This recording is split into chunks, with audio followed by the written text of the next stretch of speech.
Dah.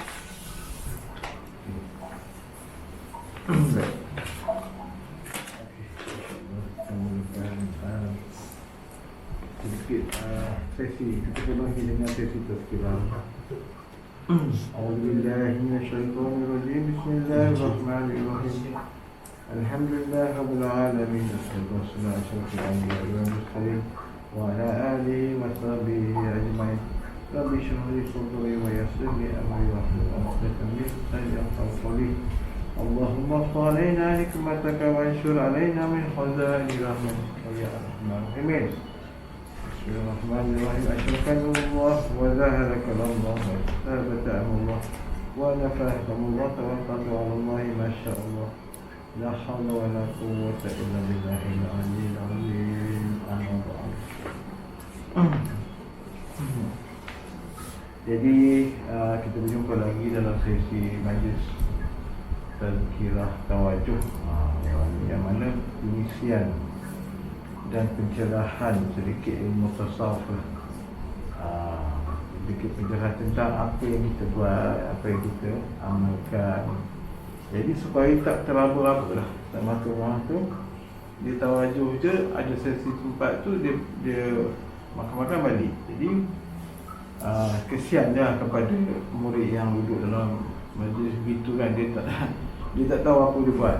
Jadi dia berfikir, dia kata dia balik, dia tak ada pencerahan. Jadi kita tak nak dah kejadian begitu, apa nama, setengah berlaku lah, setengah yang teman pengalaman teman sendiri lah, lebih banyak pengalaman, kesian lah kan. Jadi dalam konteks ini, siapa yang student, teman yang ni, teman cuba bantulah apa yang kita buat, apa yang kita amalkan, apa yang kita terapkan dalam amalan khusus yang ni, kita faham, fahim tu setengah syekh kan, faham dan jelas. Faham melalui akal, aqliyah, faham melalui nurani, cahaya hati kan. Jadi kita tak nak lah tuan-tuan beramal, aku yang berdapat ni, apa yang aku buat ni. Jadi kita tak nak. Jadi dalam untuk kali ni pernah teman buat pencerahan tajuk ni lah, tahun tak silap teman, tahun 2015, paperwork ni kan, kita buat kertas kerja sedikit. Jadi tajuk pengisian insyaAllah hari ni ialah fasa-fasa maratib, maknanya fasa-fasa tingkatan di dalam zikir tawajuh. Sebagaimana untuk pencerahan tuan-tuan yang baru sampai kan, zikir khusus yang tuan-tuan buat tu adalah merupakan zikir tawajuh. Tawajuh tu kan makna menghadapkan hati kepada Allah Subhanahu Wa Taala. Jangan tahu sebut je, tuan-tuan kena tahu makna dia, tahu kerja buat dia. Jadi tawajuh tu menghadapkan hati sepenuh jiwa, bukan separuh-separuh, bukan sekerat jalan, bukan sekejap-sekejap. Jadi sepenuh jiwa. Dia nak didik, dia nak didik keadaan tu, memerlukan latihan riyadhah. Memerlukan latihan dari riyadhah supaya zikrullah kita berjalan daimun. Itu berkekalan. Tak kira tuan-tuan tengah kerja, tengah bawa kereta, tengah bawa kapal terbang, tengah bawa lori, semua berjalan ingatan tu kepada Allah. Jadi melihat kepada keadaan tu, tuan-tuan, dalam mana Al-Quran menyebut, dalam satu pertemuan kita dengan ruh dengan Allah Ta'ala, qalu apa nama tu, alastu birabbikum, selalu dan kita tasawuf menyebut pengertian makna kan. Adakah hanya aku Tuhan kamu, adakah aku Tuhan kamu? Bahkan kami mengaku, maknanya roh yang mengenal Allah tu kata bahkan qalu bala syahidna tu, bahkan kami menyaksikan.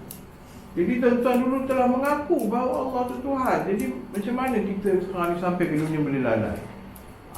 Kita faham kan, dengan nafsunya, dengan bentuk godaan apa nama tu, duniawinya, kehidupan basyariah, syahwat, makan, minum. Jadi kita lalai cari kerja, cari duit, kita lalai. Sedangkan pengakuan rohani dengan Allah Ta'ala tadi itu berlaku dalam alam azali kan, mana sebelum kelahiran manusia. Jalan jamak, arwah jamak dalam bentuk jamak tu maknanya berhimpun kan. Jadi berlaku tu. Jadi kita nak bahawa untuk kita refresh balik diri kita supaya jangan jadi orang yang lupa. Penyaksian tu telah berlaku kan.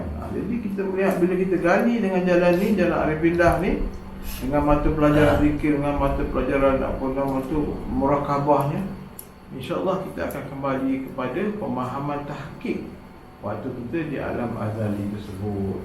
Berlakunya musyahadah. Padahal Al-Quran tersebut syahidna, menyaksikan. Jadi kita kembali kepada musyahadah. Jadi proses musyahadah ni bukan sembang-sembang je. Memerlukan latihan riadah, amal ibadat kan.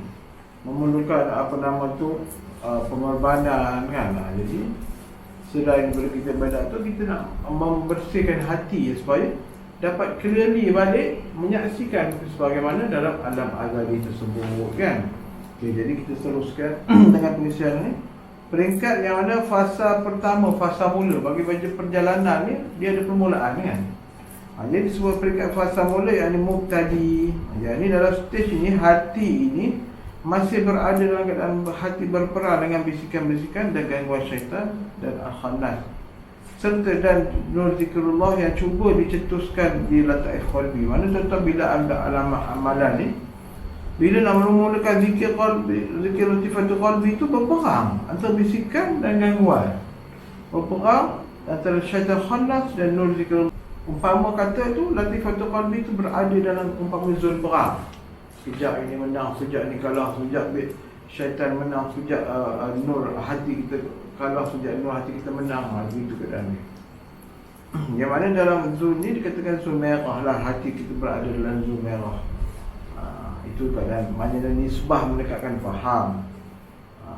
Okay, seterusnya cara berceramuk ingatannya dalam tawajuh itu, dalam perjalanan kita berzikir itu berceramuk. Maknanya saat-saat terbayang sana, terbayang sini.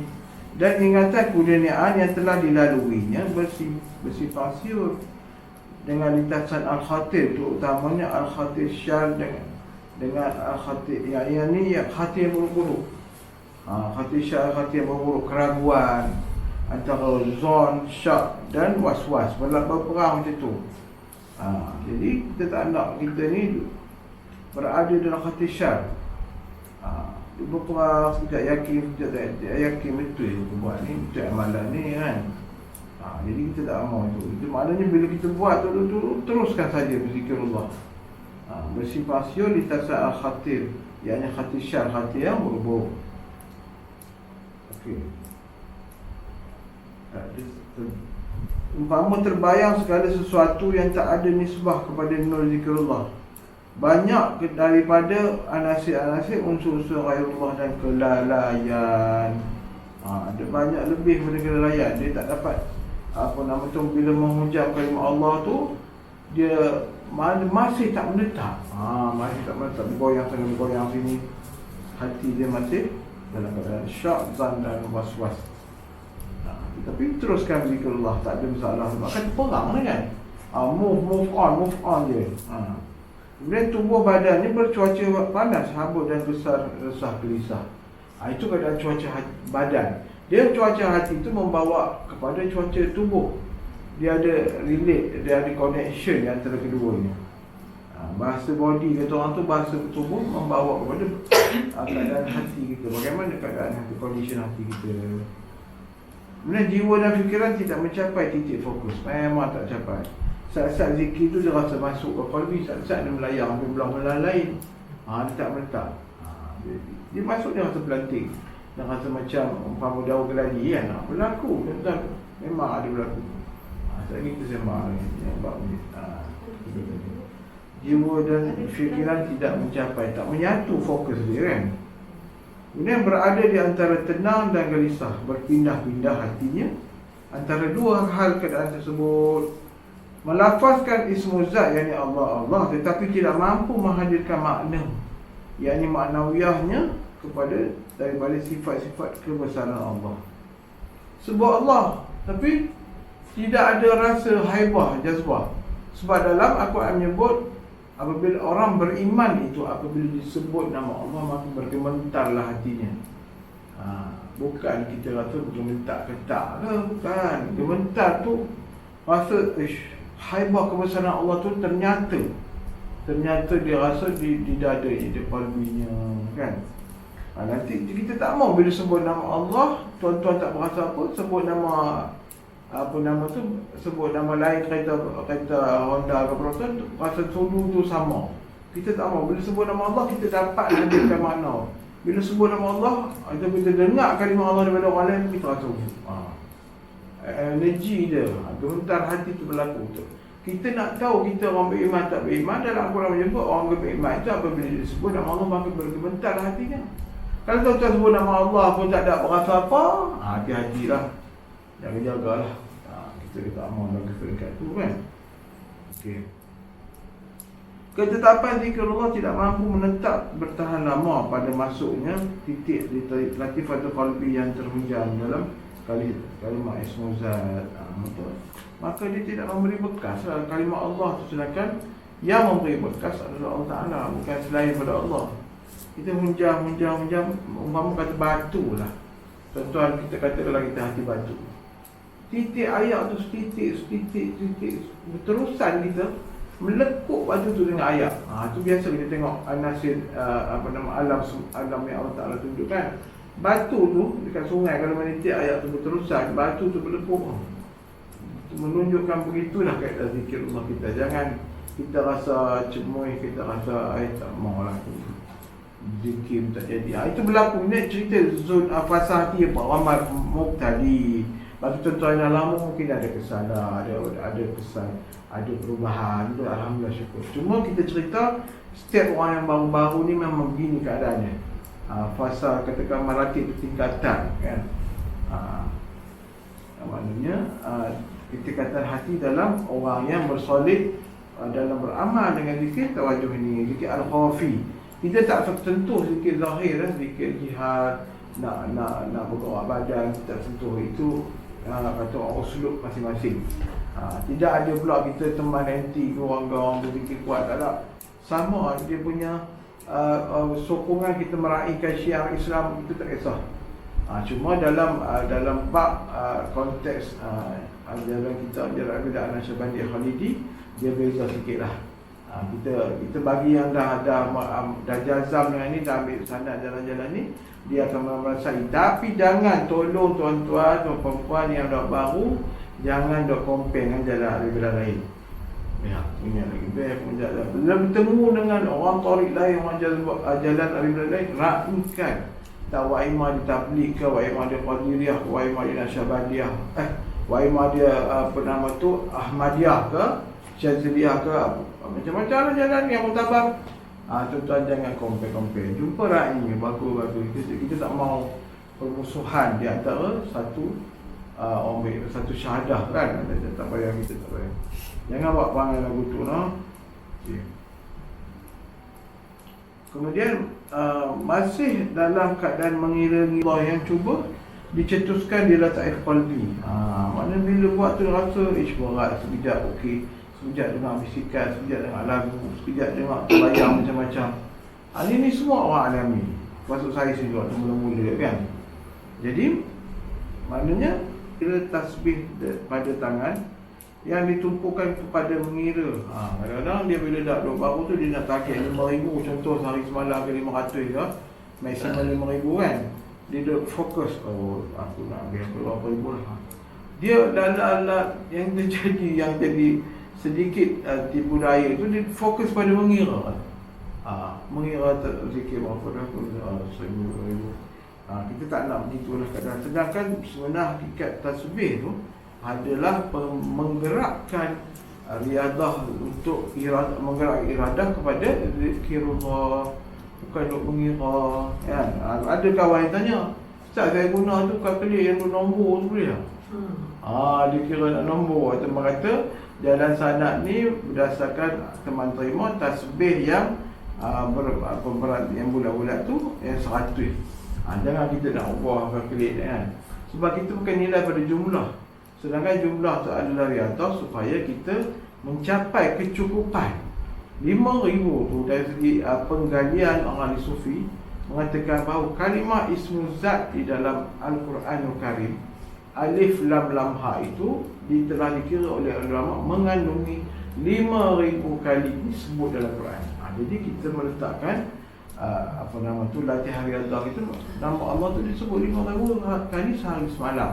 Tak kira dia tuan-tuan divide by kata waktu selepas solat subuh nak 1,000, selepas zuhur. Kalau boleh buat lagu tu boleh.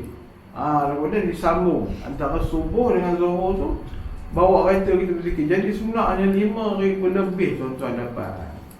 5 lebih. Tengah bawa kereta teringat Allah. Sambung.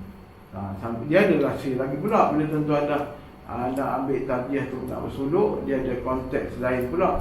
Daripada zikir yang berkalam akan berubah zikir yang bercuacanya tiada berkalam, tiada berharfiah lagi, tidak hurufiah. Tu dia dah masuk ke zikir stage lain lah. Kita ambil masa lagi 15 minit. Kemudian jadi masih dalam keadaan mengira tasbih pada tangan ataupun terlalu ditumpukan kepada mengira dan bukannya berzikirullah. Maratib ataupun tingkatan ini dikenali dengan peringkat mujahadah, iaitu perjuangan. Dia masih lagi berusaha lah, mujahadah tu berusaha. Pada tingkatan ini umpama besi keras yang hitam dibakar, yakni zulumat nafsu dibakar, akan segala unsur-unsur yang cemar yang terdiri daripada anasir-anasir ciri-ciri nafsu amarah. Bila dia dalam tu, dia berusaha untuk membakar zulmat. Zulmat ni banyak lah, kalau sifat mazmum ada 10 lebih kurang kan. Suratul kalam, suka pada berjidal, bergaduh, berperang mulut lah. Al-ghadab, pemarah sangat. Pemarah ni boleh marah, tapi tahu mana marah kita kan, dalam bentuk yang hak kan. Bukan seorang guru, cikgu minta albiah anak murid kan. Kalau murid dia buat lebih kurang, kita tak apa, lalah apa jadi kan. Ghadab tu perlu, tetapi jangan suratul ghadab berlebihan marah dia. Okey, apa nama tu, suratul suratul ta'am ni makan. Bukan tak boleh makan, tapi kalau contoh makan ni jumpa, ya kat mana best nak ikan cekak dia pilih mana dia terlalu sangat. Makan ni kita tahu nak mengenyangkan, nak dapat kesihatan tubuh, makanlah. Tapi bila kata dah sampai suratul ta'am terlalu pula, jadi dalam martabat kisah nafsu amarah tadi, dia dah jadi zulmat lah, dan menuju pada kegelapan. Suratul ta'am, suratul kalam, al-ghadab, al-ribah, pengumpat, beradu domba, atau masuk juga dalam sifat-sifat mazmumah. Jadi jalan riadah zikrullah kita al-qalbi itu tadi, dia membasuh secara tak langsung, membasuh. Membasuh sampailah tuan-tuan tak niat nak basuh pun tak apa, Allah akan bantu kan. Dalam proses sudah wujud dah tu. Tuan-tuan mengakui kematiannya, bermunajatnya, berdoa. Dalam zikir sosial tu dah siap tersedia step tu kan. Buat lama-lama tuan-tuan mengalami perubahan. Yang masalah sekarang ni ada amalan tu dah jazam dah. Jadi sana oleh ni kan, melalui jalan ni, tapi dia tak buat. Bila tak buat, dia simpan lelaki rentan, tak buat tu, itu tak ada perubahan lah. Mula dia kata, aku ni mula tak ada apa. Dia tak move lagi, tak bergerak, tak ada effort kan, tak ada effort. Kemudian dalam latifatul qalbi terkandungnya 2 bilik yang dipunyai oleh malaikat dan dipunyai oleh syaitan khannas. Yang ni bilik kanan ya, ada 2 bilik lah, kita bayangkan jantung ada 2 bilik kan. Secara rohani tasawuf lah. Bilik kanan terkandungnya apabila kita berzikir Allah al-qalbi ni, zikir khususiah dan amal tu, automatically dia akan memasukkan Allah Ta'ala akan dengan rahmat dan sifat rahman rahimnya, masuklah ia iman. Kekuatan iman itu akan masuk secara kita tak sedar kan, masuk. Kemudian wujudkan Islam, maknanya kita akan automatically mendorong untuk ikut persyaratan Islam. Yang ketiga, dia akan menyatakan tauhid. Tauhid pula, tertanam tauhid tu. Kekuatan tauhid ni pegangan aqaid kita kan. Kita merasakan kita ni hanya hanya Allah, jauh daripada segala sekalian nifak, anak syirik, wa imasyir rijali syir khafi kan. Akan masuk pada makrifat. Contoh makrifat macam-macam lah. Dia punya pemahaman kan. Orang kata tolongan makrifat begitu. Banyak lah ada termasuk salah faham silap berbatin makrifat juga. Kadang banyak keadaan pengertian makrifat tu orang selagi kita tak dapat dalam bentuk zauqiyah dan musyahadah, kita tak akan faham. Kita hanya faham makrifat daripada pemikiran, macam-macam masuk benda-benda pengertian makrifat. Kadang-kadang saya makrifat tu sembang bagus, cerita makrifat begini-begini, tapi dia tidak berakhlak sebagaimana orang yang makrifat. Kenal Allah, mengenal Allah ni cukup luas dia punya pengertian, cukup banyak tingkatan, cukup banyak bentuk-bentuk maqamat dia. Cukup banyak. Orang yang sabar macam mana makrifat dia. Orang yang orang yang duduk dalam makam-makam syukur macam mana makrifat dia. Orang yang makam yang syukur sabar redha macam mana makrifat dia kan. Ini dia ada berbagai bentuk. Yang kita terima ujian tu Allah nak canai kita. Kita ada termasuk bab lain lah. Canai kan dah. Berbagai bentuk faedah. Kemudian masuknya pula malaikat. Maknanya sifat-sifat kemalaikatan. Di mana sifat kesucian. Malaikat, sifat malaikat yang mana tidak menggemari segala yang kotor-kotor, segala yang syahwat berlebihan. Dia akan masuk sifat-sifat kemalaikatan. Jadi terdorong, kita tenang, kita rendah hati, tawaduk kan. Kemudian bilik kiri pula terkandung 5 juga, akan masuk 5. Maknanya dia ada 5. Kalau kita tak buat pencucian, dia akan ready macam dalam tu. Kubur dunia, mencintai dunia. Orang yang tak duduk dalam jalan Allah, dia selalunya akan cinta dunia. Susahlah cerita bab dunia ni kan. Kadang-kadang terlalu kerja dunia, dapat 1 juta masa cukup, besok tak cukup dah. Ambil nak masa 2 juta, 3 juta tak cukup, nak 3 juta. Itu dalam hadis yang menyebutkan nafsu manusia tidak akan puas. Wa imma diberi beberapa lembah emas, dia akan minta lagi. Seterusnya orang yang dalam bilik kirinya pula terkandung nafsu amarah, yang ini kedirian yang condong dari jauh daripada ketaatan. Jauh dari sifat orang duduk ketaatan. Sifat yang ketiga dalam bilik kiri terkandung pula syaitan, yang membisik-bisik. Buat ini tak kena, orang ni kata janganlah, yang ni tak kena. Ada je sifat negatif. Sifat negatif. Kalau kita tengok dalam, kita cerita bab kebaikan pun, kita tulis, siapa akan komen negatif, kata yang mana diri dia bisikan ni sampai orang jangan kita komen suka hati kan. Tidak ada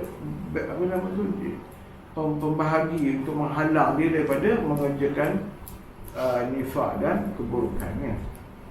Imam apa pun tubuh dia bercakap pemburuk, naik pemburuk, sangkaan jiwa pemburuk. Dia sebab syaitan dah duduk pot dalam tubuh dia kan, dalam hati kalbi dia. Kemudian hawa nafsu tu bergolaknya ke dorongan iradah dia kepada keingkaran. Apa benda pun dia soal buat itu lah, buat itu. Ingkar pada jalan Allah kan. Kemudian duduknya iblis, anak iblis ni habislah. Yang ini kebongkakan wujud diri, takabur, yang ni membawa kepada ananiyah, keakuannya, menafikan sifat-sifat ketuhanan. Yang ni apabila berlaku ini, maknanya tanda-tanda lah dia punya hati dia tidak ada nur zikrullah. Jadi apabila kita menegakkan menjalankan amalan zikir khususnya ni di hujung qalbi kita ni, hujung jantung ni, maka yang 5 bilik kiri tadi akan dia terhapus secara sedikit demi sedikit berdasarkan kekuatan iltizam istiqamah amalan kita, insya-Allah. Okay, jadi ada sesi dalam Quran lebih kurang lagi 5 minit ni. Jadi tersambung pertengahan dekat. Jadi pencerahan teman tadi adalah fasa-fasa maratib hati orang yang dalam keadaan mubtadi. Ingat, mubtadi tu yang baru start, yang baru melangkah, yang baru nak mula, dia mesti ada gangguan tu. Jadi nasihat teman, kata orang tu dalam pengamatan teman, pengalaman teman, teruskan saja. Dalam kitab Hikam ada menyebut bahaya orang yang tidak mau berzikir walaupun dia lalai, tetapi dia tetap teguh berzikir, lebih baik daripada orang yang ada amalan zikir tapi dia tak mau berzikir Allah. Dia akhirat dia. Baik lagi orang yang berzikir tapi tak khusyuk, tapi dia tetap berzikir. Dia cuba juga. Maka Hikam menyebut kedudukan orang tadi lebih baik walaupun dia tak khusyuk. Pada permulaan tu tak putus, tak apa, teruskan saja. Daripada orang yang meninggalkan zikir langsung, tak ada zikir Allah langsung. Apatah lagi zikir jihad kita sebut, zikir apatah lagi zikir qalbi kan. Zikir qalbi lagi dah dia punya jazbah dia untuk menegakkan zikir qalbi ni bukan cara-cara kan. Banyak dia punya laluan-laluan ataupun ujian-ujian halangan untuk kita menegakkan zikir khafi ni. Pasal zikir khafi dalam satu hadis menyebut zikir hati ni 70 kali ganda kedudukan dia daripada zikir jihad. Okey, zikir jihad ni tak betul kita kata rendah tinggi ke apa ni. Tapi keadaan dia terhad. Zikir jihad ni kalau kita berzikir la ilaha illallah 1000 kali sampai satu tahap denguh mulut. Dah denguh lidah aku dah. Tetapi tidak berlaku dalam zikir hati. Apabila kita dapat menetapnya hati, zikir hati, dia akan on sendiri. Permulaannya dalam Syekh Yuni Al-Baghdadi menyebut, aku menyangkakan aku berzikir Allah, selamanya aku berzikir Allah. Waktu permulaan dia berzikir, dia rasa dia berzikir. Tetapi apabila Allah angkat dia daripada muqtadi tadi kepada mutawassi dan al-muntaha, barulah aku melihat, Syekh Yuni kata, rupa-rupanya Allah yang menzikirkan aku. Nampak tak keadaan tu? Perbezaan. Yang itu tuan-tuan kena faham nanti. Dalam beramal kita akan faham. Jangan minta macam mana ustaz, macam mana. Boleh teman bantu dorongan, tapi kalau kita dengar saja dengan kalam dan cerita je, buatnya tak. Macam kita sembang lebih kopi je. Kan? Teman tak nak student teman tak buat. Walk the talk, kalau cakap kan, kena buat. Kita tak banyak sembang tinggi. Kita ni daripada berapa percentage dia, 30 dalam bagi kalam, dorongan, ilmu, 70 tu kuat. Kerja buat riadah kan. Begitu keadaannya. Jadi untuk lagi 5 minit, 2-3 minit ni kita membuka sesi pertanyaan lah. Membuka. Adik tu nak dengar speaker ni. Okey tak? Okey. Dengar kan suara teman? Tuan-tuan buka mic masing-masing, boleh buka mic. Unmute balik, unmute. Sekiranya ada soalan kan.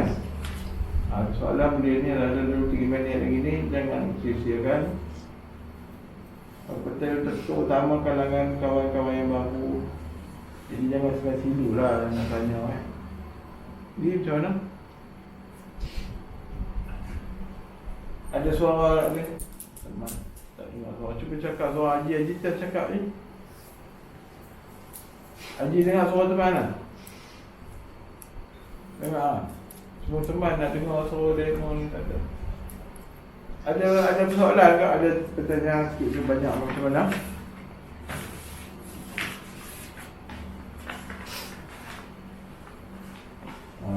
Tak ada apa lah. Haji suara ni. Adik, macam mana dia? Tak dengar orang macam tu. Tak tahu. Ada yang tanya ke tu? Teman tak dengar. Bisa dengar kau. Tengok perlahan. Siapa?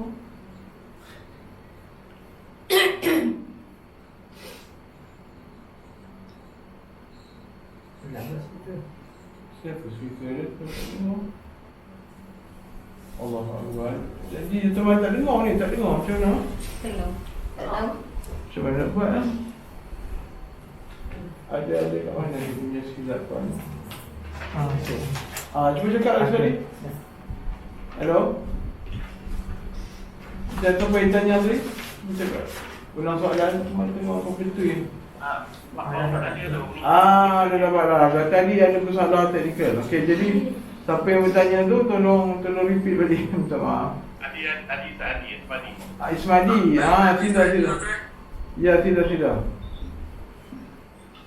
Okey, supaya Mak sila. Ismadi kita lah, Ismadi. Okey, ada soalan. Sila, Cik Madi. Tawajuh ni, Ya. dalam tawajuh ni, lepas je baca ila tamaksudi waradhu kamatul itu, Ya. terus mengingati kematian tu, terus hati saya menangis. Ya. Saya pun menangis sampai batuk janggut sampai habis. Ya. Lepas tu, Dia jadi sedih sikit. bila hari ni ke? Ini, Tak syak tadi ke? ada tawajuh ni. Oh, yang hari ni? Ya. Oh, maknanya Saya berlaku. punya, tapi menang sampai habis tawajuh. Ya. Okey, jadi soalannya? Kenapa macam tu? Oh, kejadian tu. Madi nampak gambar. Okey, jadi betul. Soalannya, Ya. cuaca hati saya tu terlalu bersedih. Yes. Dia sebenarnya berlaku tu adalah kata orang tu laluan. Kebanyakan 99% bagi yang solid istiqamah berlaku. Kalau teman nak cerita tahu berapa teman tu, teman boleh cakap lagi rasa macam nak tunjuk cerita dia je kan. Jadi berlakulah. Berlaku kita akan sampai haibah tu. Sedih tu pasal rohani kita dia mempunyai sensor. Bila dia kata sense tu, dia dapat merasa mengecapi mengenal Allah tu, dia rasa, selama ni aku terlupa. Jadi dia akan mendorong jasad tu menangis. Kita sedih tapi tak tahu apa punca. Tapi itulah punca. Rohani sense mana dia panca indera dia tangkap. Bila kita dapat rohani kekuatan tu, dia jadi akan menangis tak esok-esok. Macam juga kita tuan-tuan kalau dah pergi Mekah, tuan-tuan pergi tengok kat Abah Baitullah tu, tiba hari hibur dia macam kan. Tu mak apa saya tu nangis. Nak kena pukul, tak kena pukul. Jadi hati tu terpukul dengan ingatan kita kepada Allah. Kita dah berasa aku ni selama ni jauh, aku ni selama ni tak taat, aku selama ni jahat, aku selama ni munafik. Kita akan rasa hina dia, rasa sedih je amat-amat. Itu normal, tuan-tuan beruntung. Pasal apa? Tuan-tuan lalui itu jalan normal orang solid, orang menuju. Dia tak ada pergi ke sana, pergi ke sini. Tuan-tuan duduk dalam jalan solid, itulah laluan yang sampai. Itulah antara cuaca-cuaca hati. Bagus soalan daripada pertanyaan daripada pengalaman sendiri Cik Ismadi tadi. Memang comel pun. Bila berlaku tu, lama-lama dia akan berubah. Daripada kita haibah menangis, dia tak akan sampai dalam tahun pertama tu. Jarang lah pengalaman teman menangis. Satu aja menangis. Dah, dia akan berubah. Tuan-tuan tunggulah saat dia apa perubahan positif yang berlaku. Jangan risaulah semua perubahan positif. Dia melibatkan sir-sir ketuhanan, rasa-rasa ketuhanan. Pasal yang kita tuju ni menggali ni kanzan mahfiyun, kata perbendaharaan yang tersembunyi. Mana kata perbendaharaan tu macam harta maknawiyah yang tentu akan bongkar satu persatu. Teman takkan cerita lah, suspense sikit lah kan. Biar tuan-tuan bagi semangat dorongan kawan-kawan yang baru ni. Turun nama yang baru lama tu bagus dia. Sebab tu siapa nak membawa kepada taqarrub ilallah. Syukur alhamdulillah. Sebaik menangis tu tak masuk mikrofon tadi ya. Tidak, Ismadi je lah, terbaik menangis tak masuk mikrofon, tak terdengar habis semua. Ya. Ya? Hidayah. Ya. Dia pun ada